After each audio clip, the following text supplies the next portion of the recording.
Nuestro buen amigo y compañero Pablo Gea está aquí sobre todo para lanzarnos y aclararnos muchas cuestiones sobre dos cuestiones que tienen que ver mucho con la política, con la polémica, con el conflicto, con la guerra. ¿Qué puede pasar con el caso Koldo, brevemente, Pablo, en los próximos días? El caso Koldo realmente ya no es el caso Koldo, es el caso Sánchez, porque en definitiva lo que ha dado lugar es a una serie de imputaciones de su entorno más cercano, que no solamente está circunscrito a gente que le haya podido servir en una labor de gobierno, sino que le ha servido para hacerse con el poder dentro del partido.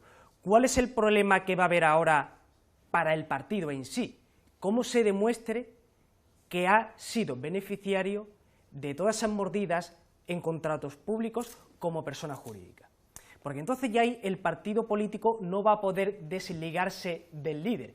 Y yo hay una cosa que no me cansaré nunca de repetir: cuando se le hizo la moción de censura a Rajoy, se le hizo la moción de censura porque en la sentencia que, digamos, ponía el picote al Partido Popular, se condenaba al Partido Popular como partícipe a título lucrativo, con lo cual, si algo parecido recayera sobre el Partido Socialista, él tendría que aceptar que se le hiciese una moción de censura o tendría que convocar elecciones.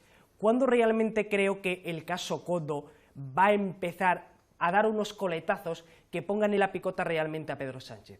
Cuando salga algo que implique al Partido Socialista como tal.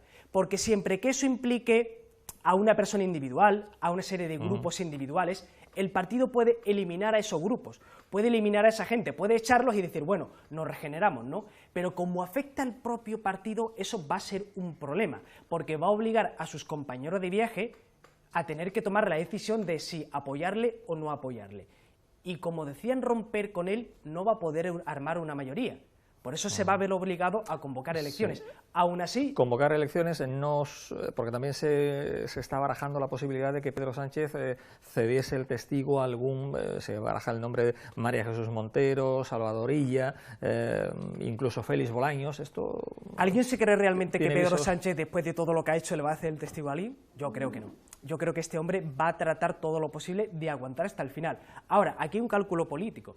Teniendo en cuenta que el caso Koldo va a seguir sacando cosas que van a desgastar al PSOE y van a desgastar a Pedro Sánchez, ¿cuándo le interesaría convocar elecciones realmente? ¿Ahora que más o menos puede estabilizar la situación? ¿O dentro de 2 años, cuando seguramente la situación sea mucho peor y él personalmente se haya visto salpicado? Entonces, yo creo que Pedro Sánchez va a aguantar. La gran pregunta es, ¿va a aguantar hasta que convoque elecciones ahora? ¿O va a aguantar hasta que convoque elecciones en 2027, que es cuando toca? Pero yo no creo que Pedro Sánchez vaya a hacer el testigo a nadie, porque sería ir en contra de su propio relato, sería aceptar que él está peringado y que todo el relato que ha ido montando contra la oposición es totalmente falso. El PSOE, de hecho, ni siquiera podría permitirse que Pedro Sánchez dimitiera. Claro, qué llamativo es que se grabasen unos a otros, Koldo, José Luis Ábalos, no sabemos si Santos o Cerdán también grababa. Qué curioso, ¿no? Está claro que era una relación de máxima confianza, ¿no? Se grababan evidentemente porque sabían, primero, que lo que estaban haciendo era completamente ilegal, que eso el día de mañana podía salir y que más le valía tener algo, digamos, en la caja fuerte por si hubiera que sacarlo. No obstante, otra cosa que a mí me parece increíble, aunque le pudiera ayudar una explicación, es el hecho de que tienen audios y conversaciones de WhatsApp.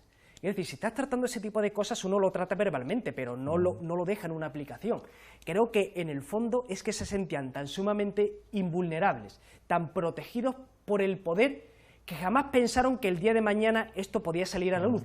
Y si salía, ahí estaban las grabaciones. ¿Y Pedro Sánchez conocía todo esto o no? Yo creo que sí.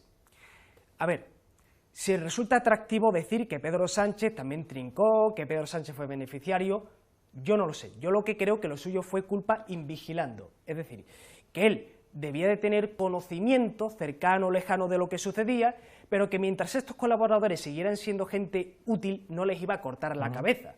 Porque claro, en los papeles de la UCO, en el informe de la UCO, aparece que esta trama se inicia en el año 2015, es decir, prácticamente cuando Pedro Sánchez se hace con la Secretaría General, con lo cual, esto empezó desde el mismo momento en el que Sánchez se hace con el poder en el PSOE y antes de ser él presidente del gobierno. Yo creo que es totalmente inconcebible que él no tuviese conocimiento de nada. No sabía eso, no sabía lo de su mujer, ¿No sabía lo de su hermano? Bueno, pues Creo ahí que no es creíble. estamos viendo a la señora Ábalos bastante desmejorado, ha perdido unos cuantos kilos en los últimos tiempos, en los últimos meses, y ya